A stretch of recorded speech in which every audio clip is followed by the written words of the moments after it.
With that, I'd like to introduce Gerd Aulinger.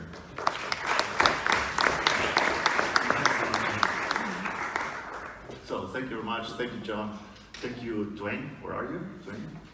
Somewhere organizing, preparing. Thank you to the ladies from Lean Frontiers for giving me this great opportunity to be here. Yeah, I've been working with Mike almost 20 years now, and I had the privilege to learn a lot about Kata. I've been working with Kata. Fortunately, I had the privilege to learn about Kata before even the book came out. Learning from Mike, which I consider, a huge privilege. So I want to share some of my learnings today. I want to do some exercises, a very tiny exercise, which I think could be useful for you. So that's the reason I just posted this small spreadsheet. So if you have downloaded it already, then you're fine. If you have not yet, my suggestion, just do it in preparation for the presentation. And so let's get going, if that's okay. So my presentation today has the same name as the book. We wrote Toyota Kata Culture. It's all about culture.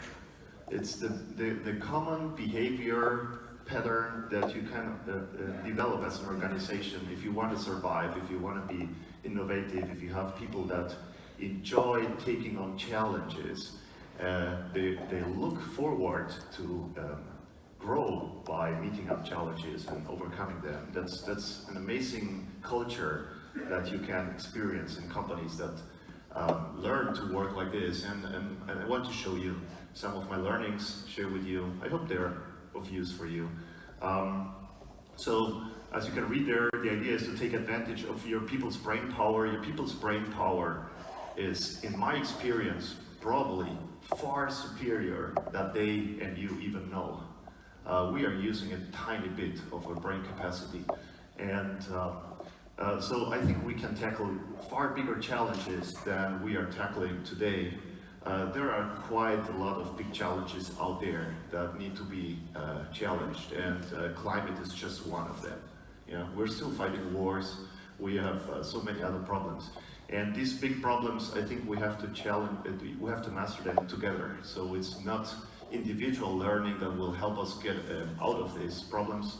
It will be collective learning. So we will have to tackle them with bigger organizations. So I want to go deeper into that. You have heard a lot of presentations yesterday, and there will be some more presentations about Kata today. So what I want to show you is how to expand Kata into bigger organizations. I've been working on that the last 6-7 years. Mike has been working on making Kata mainstream. So he has tried to go wide. You probably know he's been moving into schools, into medicine, agencies of all kinds. So since he's been doing that, I decided, okay, so I will try to move inside organizations and have Kata growing. Make sure that it grows organically inside organizations, especially in well-established, old-fashioned organizations where I think change could be of help. We are still using a management system today that's probably 80 years old.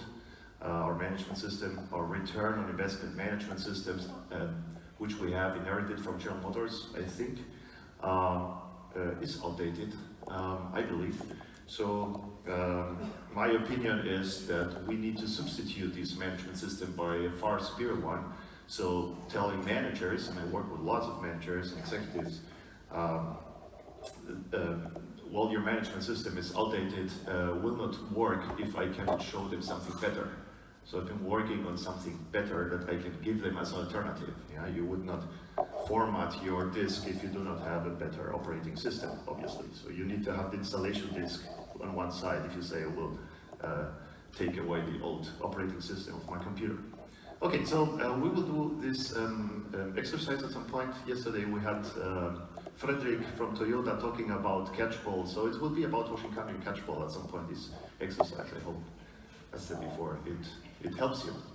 So before I start, Gerd Aulinger is my name, 47 years old. I was born in Argentina. My family is German, that's the reason why I have an Argentinian given name, Gerardo. not Gerardo or whatever, it's Gerardo, Spanish, and Aulinger is German.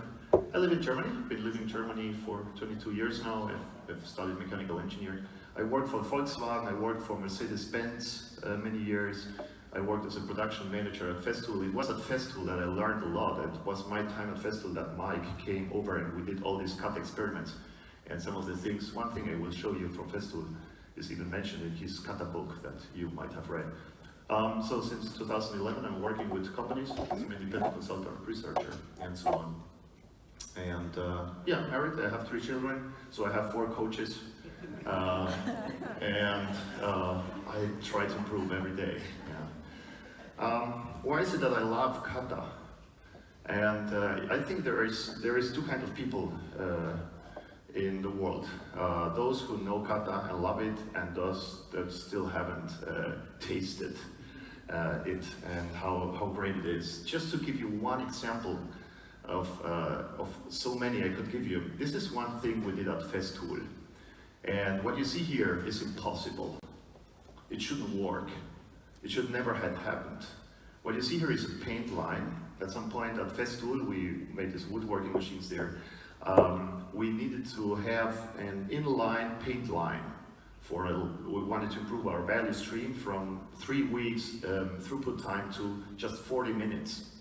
So if you go from many weeks to just 40 minutes, you have to do everything online. And we needed to include a paint line. And the paint line had to take up this space here, like 11 square meters. So we went to our supplier who was painting the parts, and he showed us his 2 million euros paint line, which was taking up lots of area, like hundreds of square meters.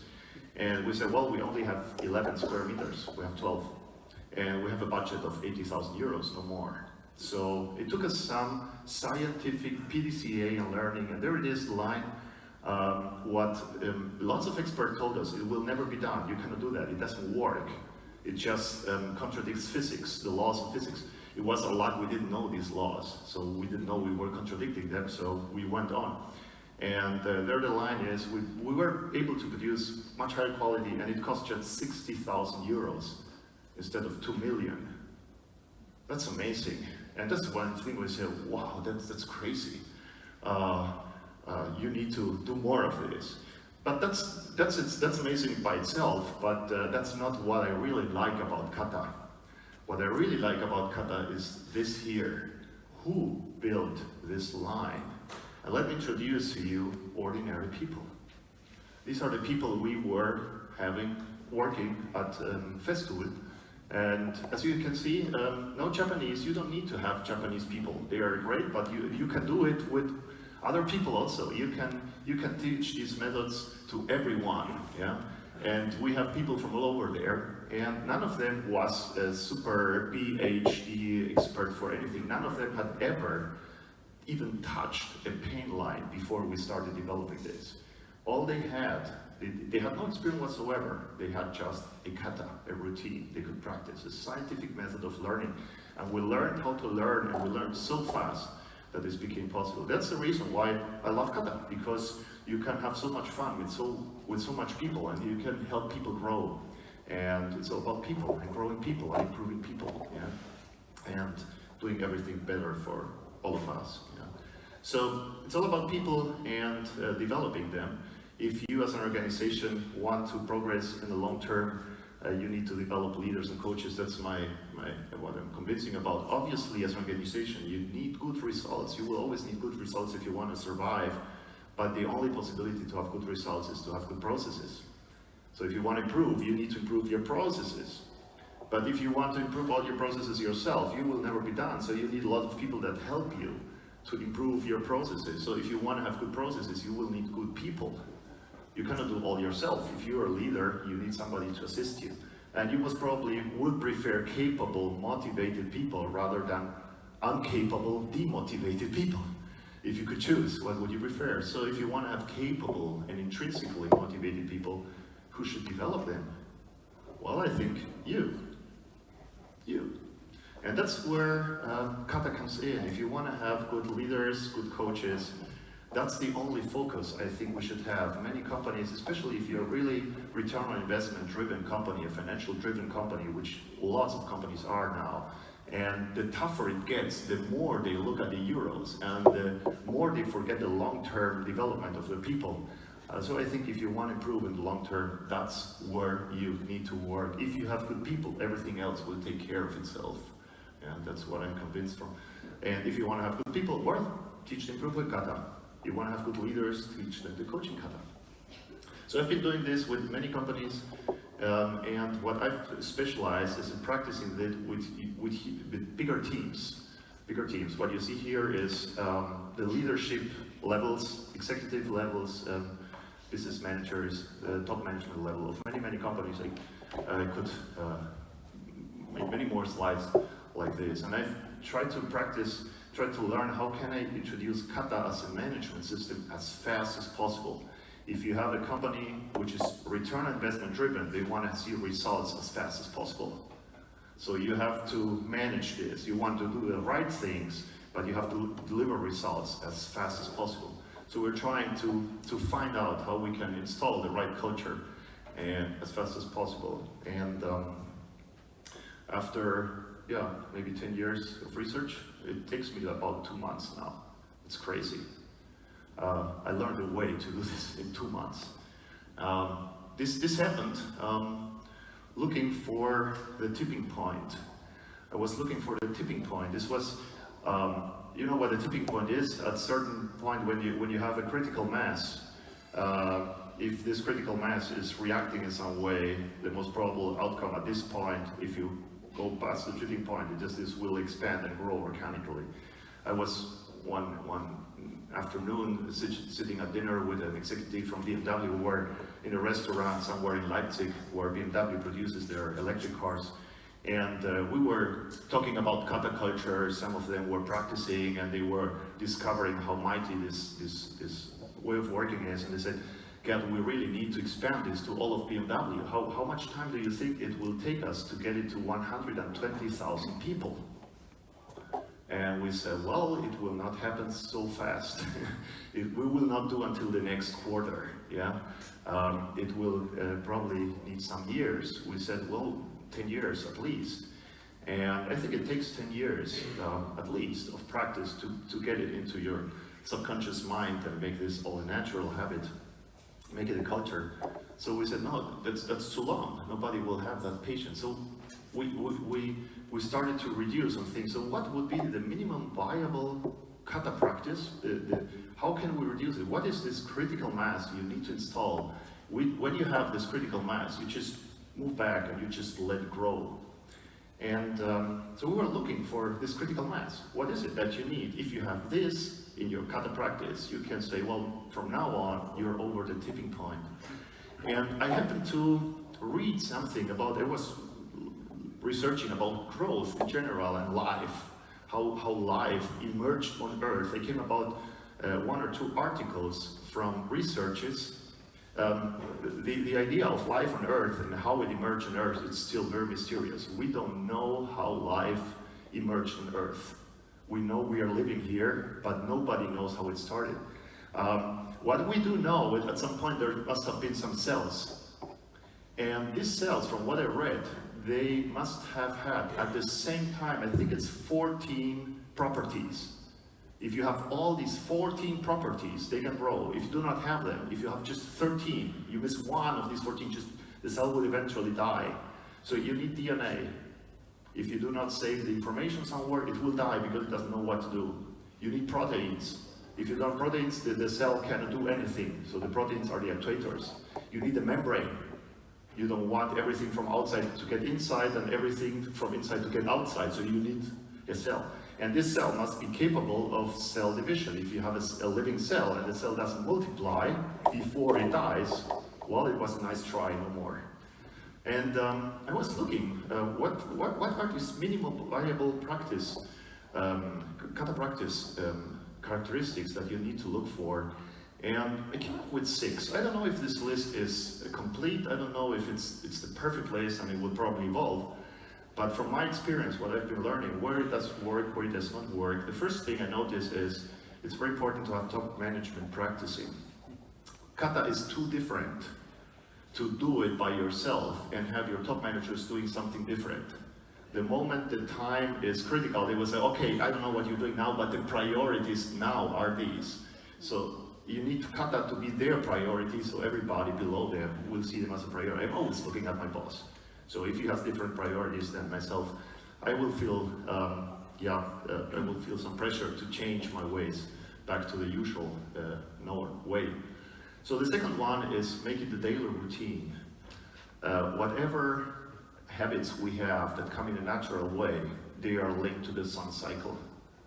Okay, this 24-hour rhythm, well, it's a nature. And eventually you want to get up with light and go to sleep with darkness. And so most of your habits are linked to this 24-hour rhythm. And if you want to get Kata into your subconscious mind, I think it's very important to make it a daily, not a weekly, not a monthly routine, not a sporadical activity. So the third one is make use of your herd instincts. We tend to flock in herds and do what others do.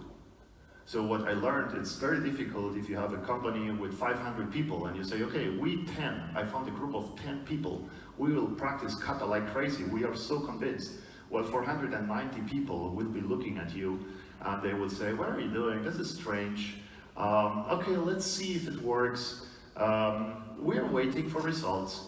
And it's just difficult to do it that way. You will feel like outsiders if you're just a small group of people. So it's very important to make it a big group, at least this critical mass of people practicing, so that everybody's looking at everybody and they say, you're practicing? Yeah, I'm practicing too. Okay, so at least we are a group of people and we are doing this together. We are herd animals, I think. And what's very important, if you try to form a herd, don't give each member a separate target.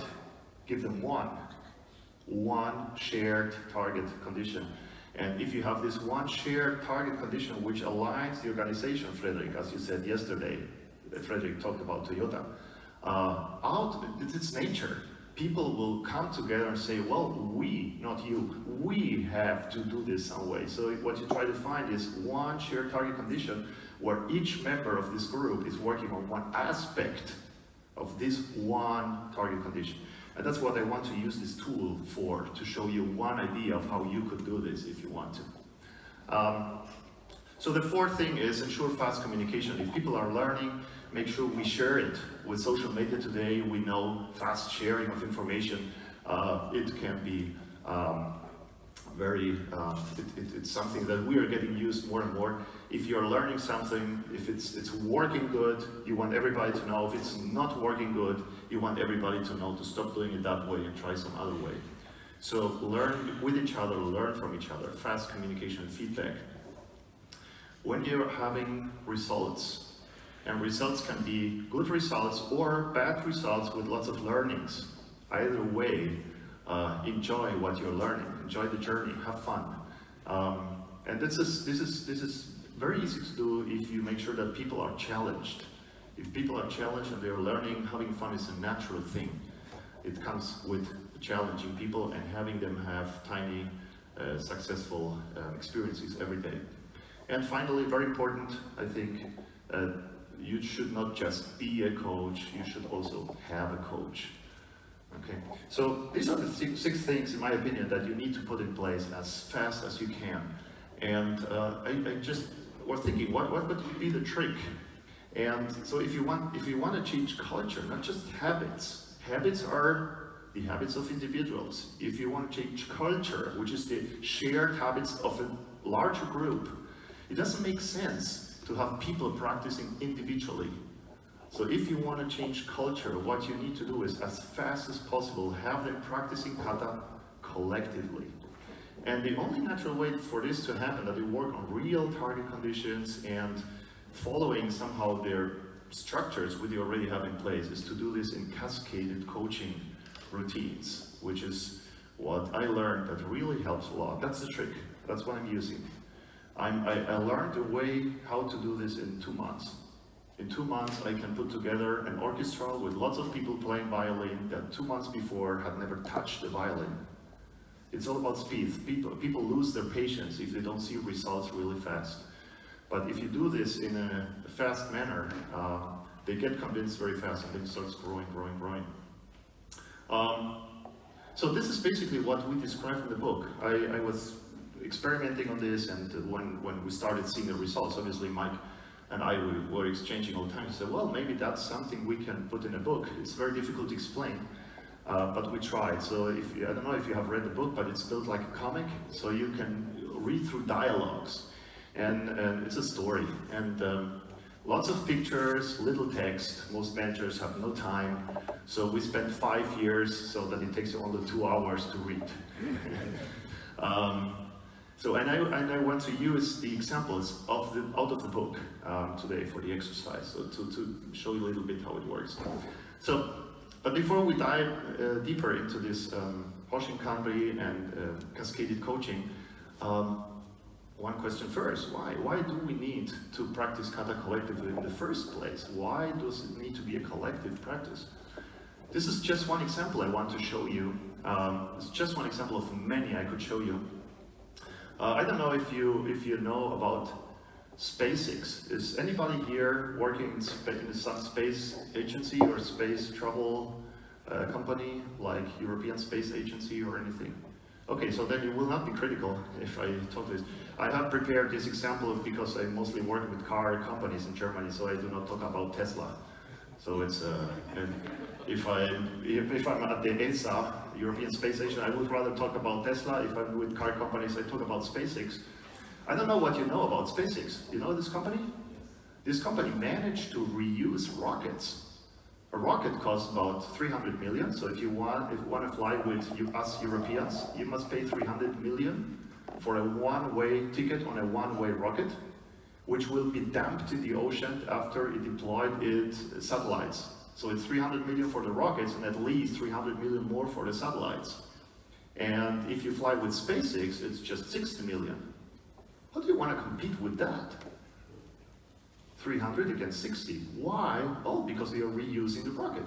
Imagine you would scrap a plane after every flight. How much would a ticket cost? Well, we are reusing planes. A plane, when you fly to the Canary Islands, costs more or less like a rocket. But you can fly for 200 euros. Why? Well, reusability. So this is one example, and what's interesting here is not the rockets, which is very interesting in itself. What happened at the rocket launching landscape? Here you see what happened. There you see the growth of SpaceX. That's the growth curve until 2018, and I think they are still growing. And a company that wasn't even existing in 2012, they were starting experimenting in 2012. And 6 years later, they took over. They are over 70% market share now. So it's a startup competing with state-funded companies. So SpaceX, I feel like I do not have to worry about SpaceX. I feel that I have to worry about the other companies. What happened to the other companies? What happened to the Europeans, to the Russians, to the Chinese, to the Americans? The American companies that placed rockets on the moon. What happened? After 40, 50 years, why did they stop evolving? And I think they made a mistake, and they made a mistake no soccer player would ever do. No soccer player would ever do. What would no soccer player ever do? Well, no soccer player would ever run to where the ball is. If you're a good soccer player, you know this. You run anticipating where the ball is going to be to go and intercept the ball. You don't run, if your opponent is running with the ball, you don't run there. By the time you get there, he will be farther gone. So you have to move much farther in order to anticipate his movements. So as a company, you don't have to concentrate only on what you can at your core competences, what you know already does work, but what is it that you do not yet know, but will need to know in a few years if you want to survive. So I feel like many companies are concentrating on their competences, and I came up with this term. I think we should concentrate more on our core incompetences. What are the core incompetences? The competences we in just a few years, we will have to have, that will be indispensable for our survival. At this moment, for example, the car industry, with one exception in my opinion, is lacking the competences of electric batteries, motors, and everything that goes with it. And so, for example, all technology related to electric mobility, cars, electric cars, is a core incompetency on which companies need to work on. And there are two ways to do this. One is to say, okay, I wait for the trend to come. As soon as Tesla establishes electric car mobility everywhere in the world, we will jump on the train and be fast followers. I believe every fast follower is a loser. He's at best second place because he's a follower. And Steve Jobs would never have waited for the iPhone to become a trend. He made a trend. And that's what I think we should do. We need to do at a collective base, practice improvement kata exactly in order to do that. We need to, every day, everybody in the organization, know your current knowledge threshold, know your comfort zone, and challenge your people by giving them learning tasks that are far beyond their knowledge threshold, so that they are challenged, they're working on problems which are basically solvable, but no solution is known yet, so that they practice innovation, so that they are prepared when the challenge comes to take it over. If you need to start preparing when the challenge is already there, well, it's too late. So if you have a company and you say, well, I want to build a rocket that flies to orbit and back, and that's a target condition for the European Space Station, and you place that as a strategic target condition, which you would have to Hoshin, Kanri down the organization. Obviously, it's quite a challenge. Lots of questions would happen. How do you do that? Yeah? And obviously, we would have to experiment as an organization. And this kind of practice of experimenting needs practice. Yeah, that's the reason why we use kata. Yeah, kata are from the martial arts, as we have heard yesterday many times. These are routines. We practice them deliberately until you do not think anymore. You just do it naturally. This is kata. You can use kata for anything. You can do whatever you want. It's related to your brain. Our brain is, I love this model because it's so simple. You have your creative brain, which is very creative, but can only do something like 50 calculations per second, I read somewhere. And you have your routine brain, which is way more powerful with 10 billion calculations per second. So if you want to really use your brain, well, train it. Use your routine brain and not your improvising brain, your creative brain. Yeah? You need to tame the elephant, like some behavioral scientists say. Your brain behaves like an elephant with a tiny rider in it. And if you get control of your elephant, of this mighty elephant, you can start controlling yourself and developing your habits you want to have, and eventually the culture you want to have.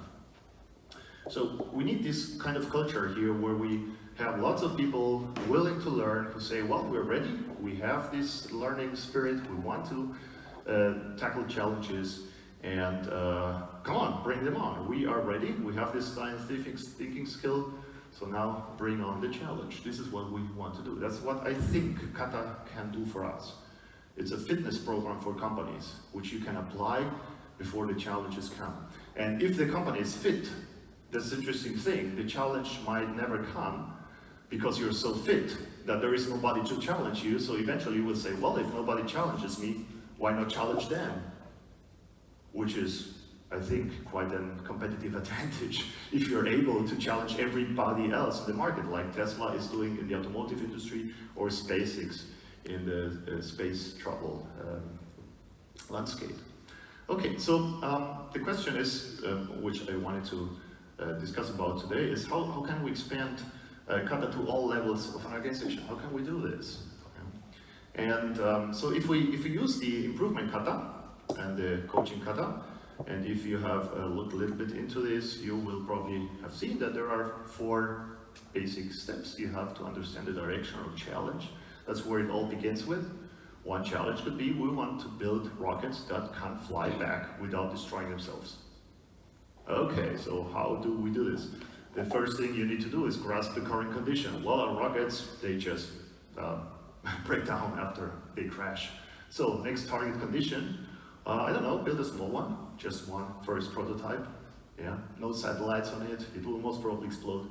And then start experimenting. So you have this planning phase and this executing phase, and you have a mentee, and learner, and a coach. So what you want to do, if you want to expand it in an organization, is obviously repeat this planning phase at every level of the organization.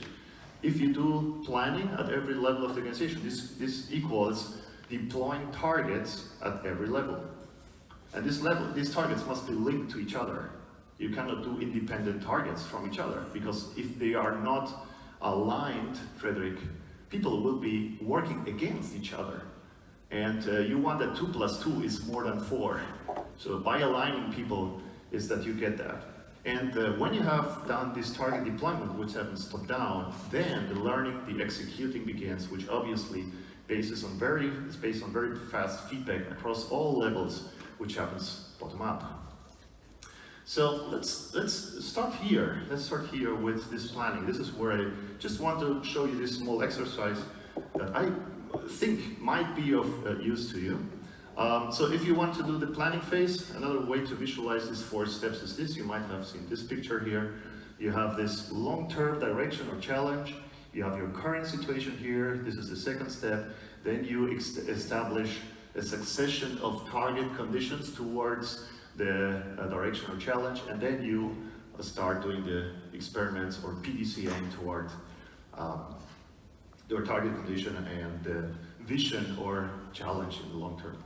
So one thing that I learned, if you want to start Kata at the company and you want to have a first good example of an aligned organization, what I learned again from Mike, I owe him so much. We really owe him so much, it's amazing. What I learned from Mike, it's 20 years, it's like crazy. And one thing I learned from him, and you might have learned too, is one very useful thing is just to use value stream mapping.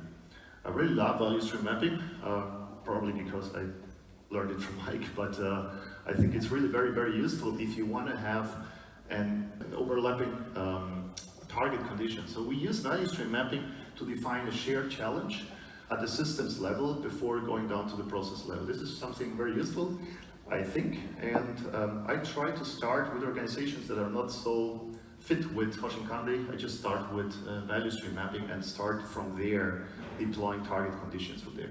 So in our example in the book, here it is, we have an example, and I just want to show you, I want to use the story in the book for you to see how this could work. So in our book, we have imagined a Gearbox assembly company. I have worked at Mercedes-Benz at Gearbox manufacturing sometimes, so I could imagine a little bit more better how this could work there. We applied some things, so we thought of an example out of the car industry, gearbox assembly. This is a quite simple gearbox assembly, as you probably will notice. You have the gear manufacturing there, which looks like this. Then you have some buffers, and these gears, they go to the final assembly, and then you have the shipping, and with the truck, it goes to the car assembly factory. And as any factory, there are managers, and the managers are organized hierarchically. You have William. William is the vice president of operations, and below William you have many value stream managers, and one of them is Nancy. She is responsible for gearbox manufacturing for the value stream. She has 3 direct reports. Steve is responsible for the gear machining loop, and somebody at assembly, somebody at shipping. Okay, it's a very simple example. And then Steve, by himself, he has some people that assist him, process improvers, Roger, Robert, and Rachel, who are responsible for gear machining. Okay, and they themselves have the operators below them. So you see there is a pyramid with company, value stream loops, and processes, and all of them need their targets. So we want to do this breakdown here. So one thing we learned that's very important is to have people to communicate and ensure fast feedback. So I started developing a coaching summary board. This big coaching summary board is a board where you summarize all the information. So if you have a very, very big group of people, you can walk around and gather the information by walking around all the time. So if the group grows bigger and bigger, eventually you want not to go get information, you want information to come to you to a centralized point where you can then manage everything. And this coaching summary board here, you see it in many companies. There you see BMW, you see Schott, you see the German train company, you see Ilemann, Schott, I don't know. Yeah, many other companies. So I've been experimenting with this quite a lot. And there is where we start deploying targets. So here is the Hoshin Kanri process, starts in one room. We have this Kata room, sometimes we call it Kata war room, where there is this board where you can see on this board who is coaching whom. Yeah, that's the first thing you see. Then you see that there are dates because you want to know what is being done every day. So the first thing, it begins with William giving a target at the highest level. So this company, this Gearbox assembly, has a strategic target, and the strategic target is to be able to deliver any gearbox whatsoever within 5 days. So now they need many, many weeks to deliver, and the target, which is very challenging for them, is to be able to build any gearbox within 5 days. So this target is the target that William hands down to Nancy. Nancy, our strategic goal is to be able to deliver any type of gearbox within 1 week. What would your gearbox value stream have to look like in 2 years in order for us to meet the strategic challenge? So the 5 days is the target that William gives to Nancy, and this is the top level target you see there. It's a very simple example, obviously. So these are the targets that we need to break down now. And so the 4 steps of the improvement kata, they need to be repeated at every level. There you see them.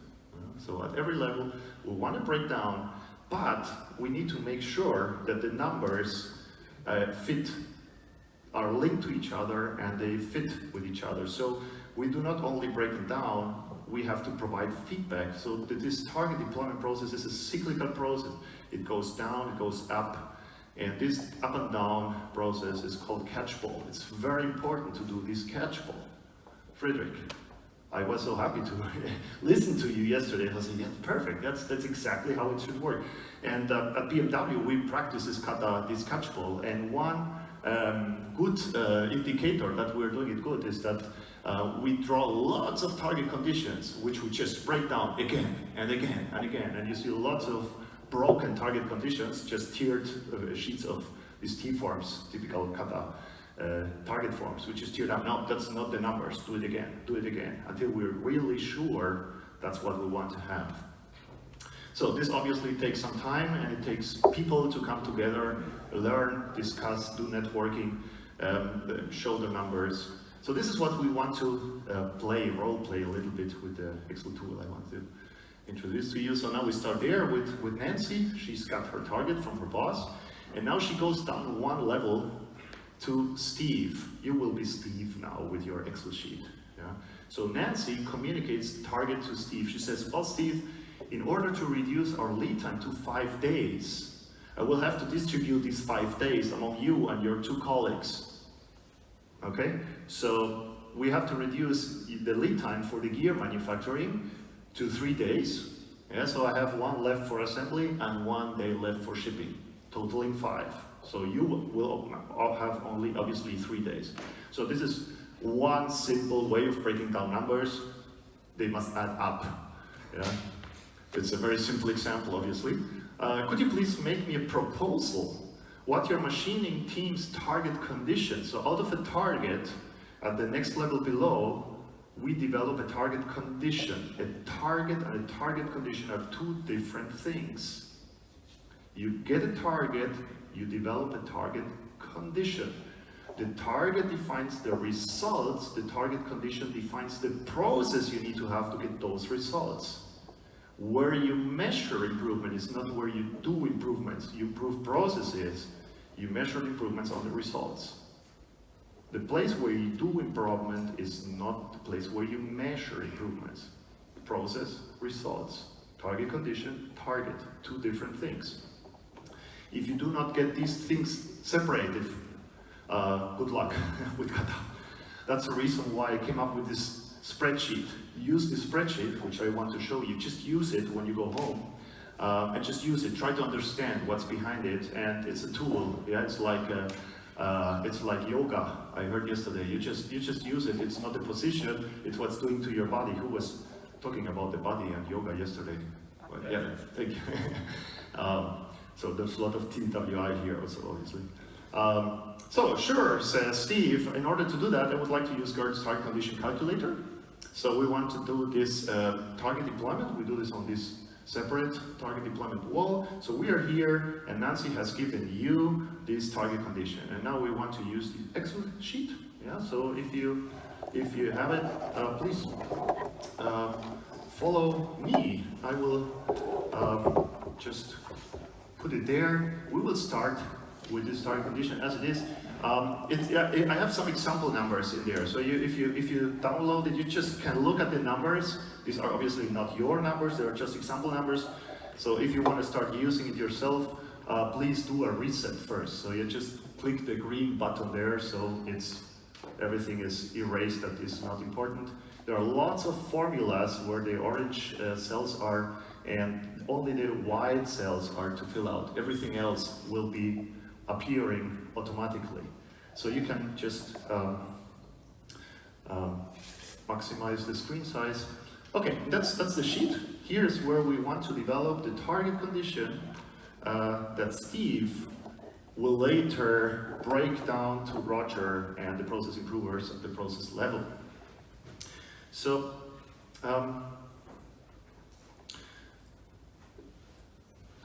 obviously when Nancy gives him a target, with this target there comes some preconditions, some things that she says he will have to also take care of. If you get a target conditions of a target, so it's a little bit more complex than that. So Nancy gives him a few more numbers. She says, well, specifically, we will have an increased production.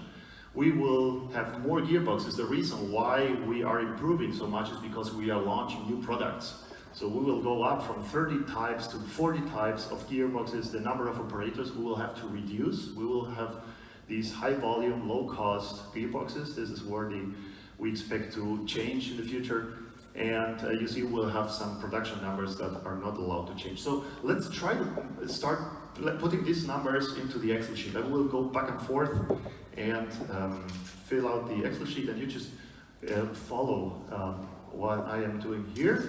So the first is we have 122,400 gears we produce every day today. So it's the second cell which is available there, and this number will increase. So current and target, they are always placed one beside the other for easy readability, obviously. The target condition consists only of numbers, no text in a target condition. There is no such thing as a target as a text. Yeah.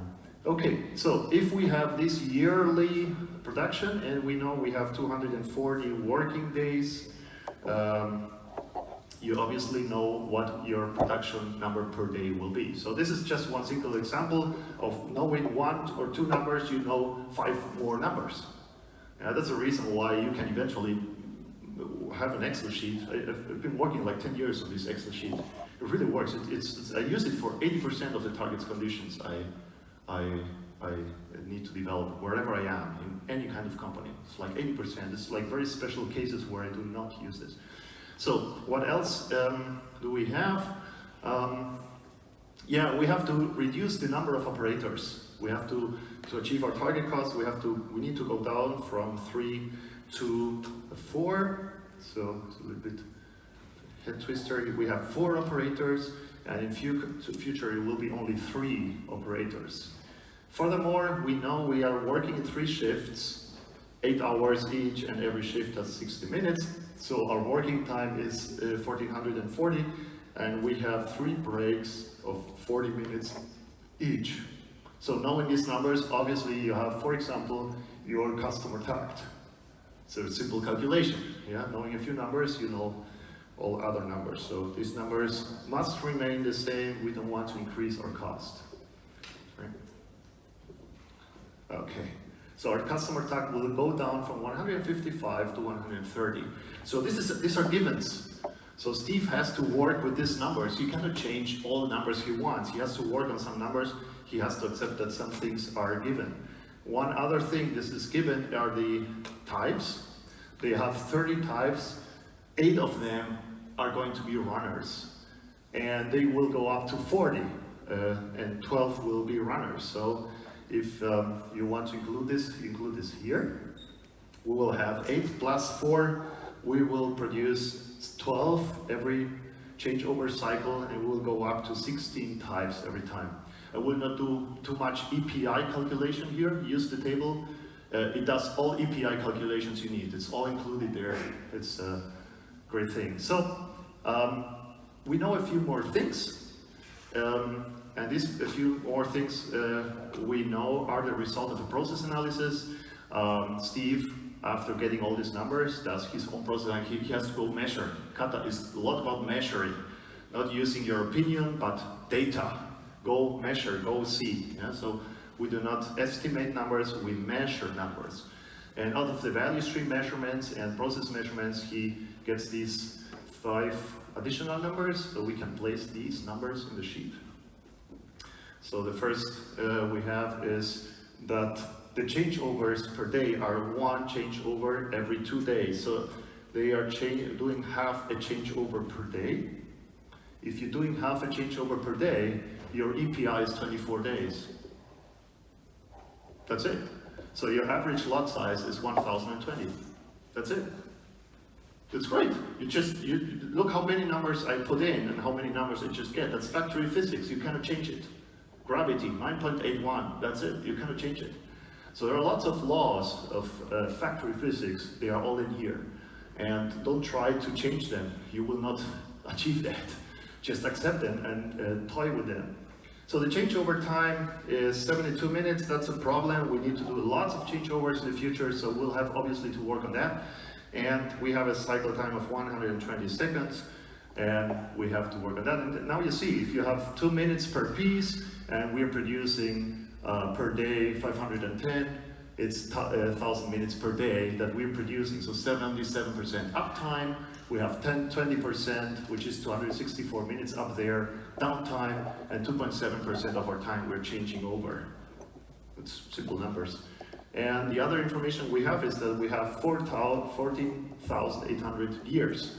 So I can just place them here. This is a second. So if you have a buffer stock of 14,800 years, your lead time is 29 days. That's simple value stream mathematics. If you know your buffer, you know your lead time. If you know your lead time, you know how much pieces must be somewhere in your factory. Yeah. So look how many numbers I need to have the whole target condition calculated. And now the catchball may begin. So the question was, from Nancy to Steve, how would you achieve that target condition? How do you want to do it? And so Steve knows, with the numbers I have, I should be able to calculate different target conditions, compare them, and agree on one. So this very time demanding catchball process is what we want to accelerate and make sure that we're doing it right. So let's suppose he says, I don't want to improve anything. I want to leave the downtime as it is with 10% and 2.7% changeover time. We don't change anything. Yeah, we have the target condition of 2 days of EPI. That's because the EPI has always to be lower than the lead time you want to have. So that he has the target condition of 3 days lead time, so 2 days EPI. So after using these numbers, the table says, the spreadsheet says, well, you will have in future, you will have to change over in 4.5 minutes instead of 72. That's it. Do you like it? I don't know if you like it, it sounds challenging. But you cannot change it. If you do not like the 4.5 minutes, you cannot reach your target. So you have to start toying with the numbers. Wow, 4.5, that's too much.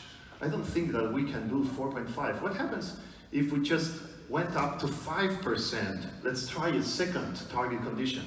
Let's try a second one. We go to 5% changeover time. If you go to 5%, my changeover target, 8.3 minutes. Well, that's closer, but it's still very challenging. And we would have to reduce our cycle time to 98. So that the discussion goes on. You imagine a team discussing which numbers they want to achieve. you need to have a tool to assist this discussion. And they have them sitting around 1 or 2 or 3 laptops, filling out this table and printing them out. And that's what they're doing here, what you saw in the pictures here. That's exactly what they're doing here. These pictures, they are looking, you'll see the tables all over there, the spreadsheets, and discussing the numbers and different types of numbers. It's a catchball process. Okay, so we're here. And now they say, well, no, 20%, 98 seconds, that's too much. What happens if we go to 8.5% changeover time? 8.5%. Well, we go to 14 minutes. Okay, that's challenging, but 14 minutes, that's better than 4. I can imagine changing over in 14 minutes, but no 4. Okay, but we will have to reduce the cycle time to 93. No, that's impossible. We can. Okay, so let's reduce the downtime somehow. So from 20%, let's try 15%. Okay, if we reduce the downtime by 5%, from 20 to 15%, we gain some time, and it would be enough to go to 100 seconds per piece, and so on.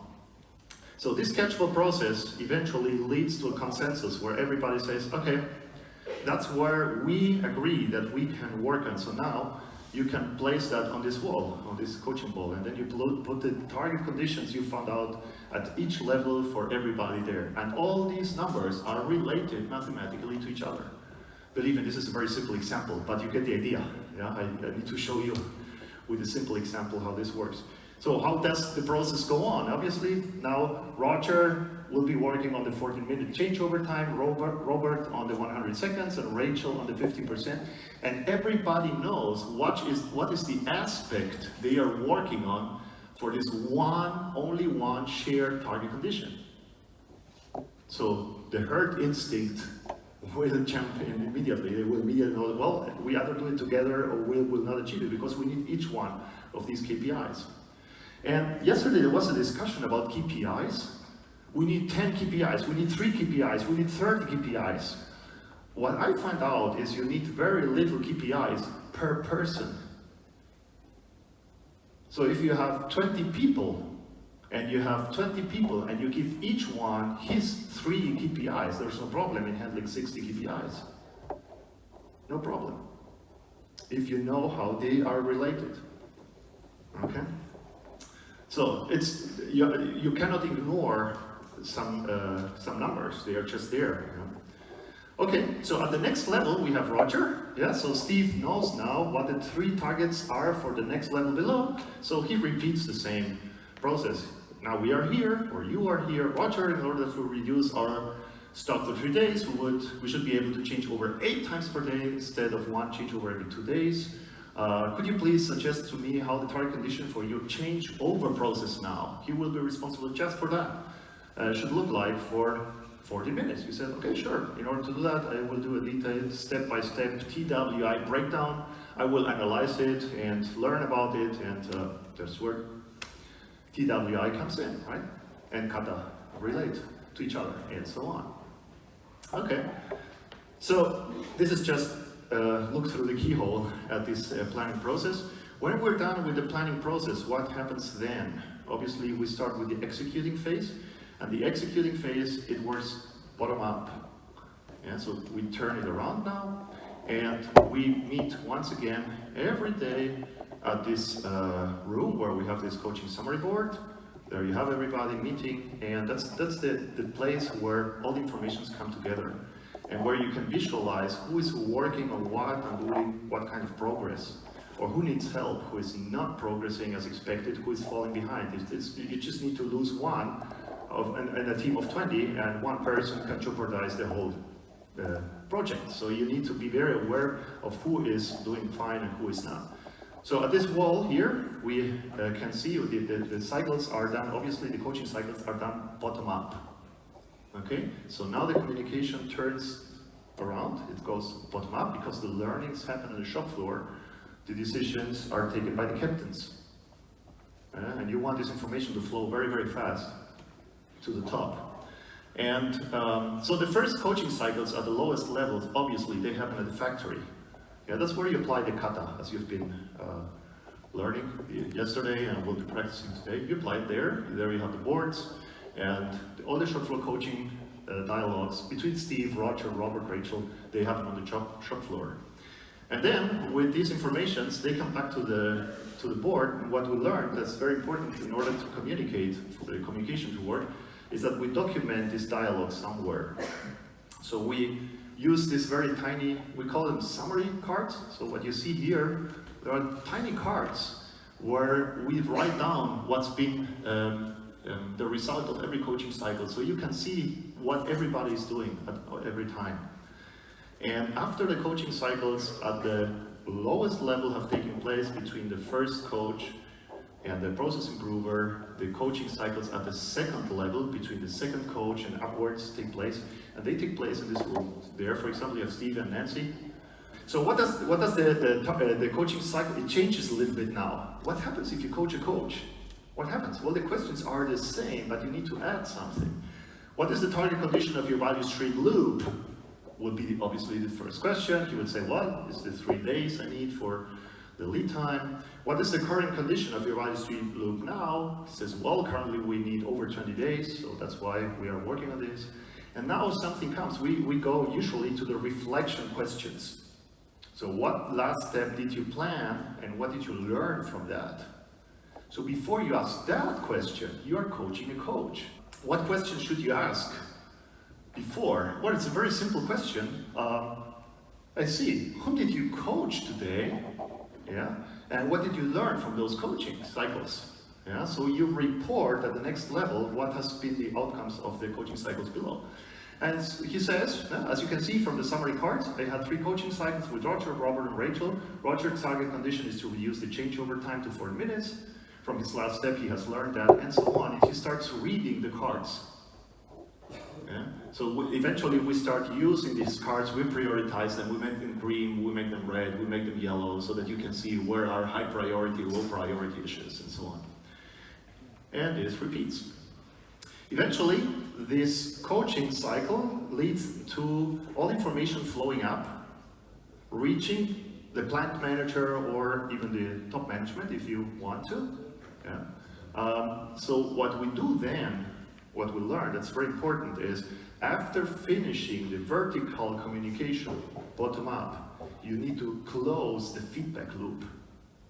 If you report to the top and say, I need help, what do you expect to happen? Well, feedback. When do you expect it to happen? For sure not within weeks. What would you think about a management system where whatever question you have, you receive an answer within 2 to 3 hours? Whatever answer you need to whoever in the organization, you get a feedback in 3 hours. That's what we are able to achieve in this system. That's what we're able to achieve. We increase the speed, it's amazing. So one further trick we learned is, after communicating upwards, what you need is to close the loop. And in order to do that, we do horizontal communication. So at the end of this change of upward communication, we have everybody gathering once per day. It's a very short meeting, it's a group coaching, which takes 10-15 minutes at most. You will not have everybody meeting for 2 hours, but you can do it if you have a very precise, very thought out coaching cycle that lasts only 10 minutes, just to close the feedback of the most important issues. Why is this so important? If you take the worst decision-making process in a huge organization, the worst of all information paths you can have is that if you have a problem, you need this problem to get up to the very top of the company, for the company top management to say, yes, that's an issue, we should handle it, to have the information going to some other department. Yeah, this communication chain of command, which we have in many companies, it may take weeks. Because he needs to talk to him, convince him, he will talk to the next one, convince him, he says, yeah, it's important, well, he's in holidays, he will be back on Monday, and eventually, this takes weeks. And eventually it reaches the problem solver, and he says, no, but it's not me, you confused something. Oh, come on, it took us weeks to get information there. So you want the problem and the problem solver in big organizations to fight together. Is there a shorter path that information could take in typical problem-solving situations? Well, if you have a hierarchical organization, flatten it, That could be it. Have top managers not involved. Don't talk to them. Don't ask them. Just do it. Well, you might get in some trouble if you do that. Obviously, the fastest way is if you just do the short circuit. Yeah, you have the problem and the solver talking to each other directly. Well, but the hierarchy will be offended if they know you decided something without asking. Yeah. So there are further ways to improve it. Have people being capable to select themselves or make them absolutely autonomous. But in most organizations, you cannot reach the point right at all times. So what you want to do, if you need to involve the whole organization, focus on this short circuit version. And there's one trick if you want to really improve the speed of communication to do horizontal communication is to use war room tactics. Why do we use war rooms in crisis situations like war? Well, because it's the best way to do fast decision making by allowing everybody to communicate with everybody instantaneously as they need. So if they need somebody, they can talk to this person immediately. You can do all kinds of connections immediately, just as you need them, and go back again. So you see that this is American football, this is some space launching thing, and this is a train company. So war rooms are all over, and this is what we do with Kata. Yeah? The Japanese call them obeya, I think, obeyaka or something. So what happens there? Well, there is one plant manager, and the question is very simple. Is there any obstacle that you can see that could hinder us or your colleagues from achieving our target condition? Is there anything you notice? Or these problems were escalated to me, I think we should do this, let's meet up these 3 people, or whatever. Are there any suggestions you want to make to avoid any problems we might be overlooking at this point? It's a very short, incredibly effective meeting, which is very important to close the loop. Think about information as material. If you want information to flow fast, you do one piece flow. I work with, as I said before, with many companies, and this is what I'm practicing with them. And some of them, they told me, Gerd, we are doing in days what would have taken us months to do. And we just calculate that we are increasing our speed, or improvement speed, by coaching in Cascades by about 100. So we are 100 times faster. It's not my numbers. If you should estimate how much time it's taking, we are at least 100 times faster as we would usually be. Yeah.